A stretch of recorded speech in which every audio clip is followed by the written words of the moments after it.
Pattern blouse ఉంది. వాయిస్గా నా బయట వాళ్ళు బాగా అనిపిస్తుంది. చూసారా చాలా నీట్ ఫినిషింగ్తో ఉందండి. ప్రిన్స్లో మోడల్ తెచ్చుకున్నారు వాళ్ళు ఇన్స్టాలో చూసి.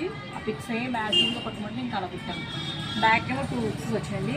నెక్ షేప్ చూసారా ఎలా ఉందన్నమాట. బ్యాక్ హుక్స్ ఉంది, చిన్న స్లీవ్స్ అనమాట. చాలా ముద్దుగా ఉంది.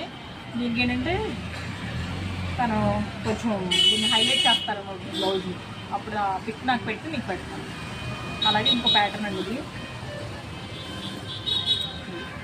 ఫ్రంట్ లీవ్ షేప్ అనమాట. Back round prince cut hands. అలాగే ఇంకేంటంటే నెట్ అనమాట, అంటే లైనింగ్ లేకుండా వేసాం.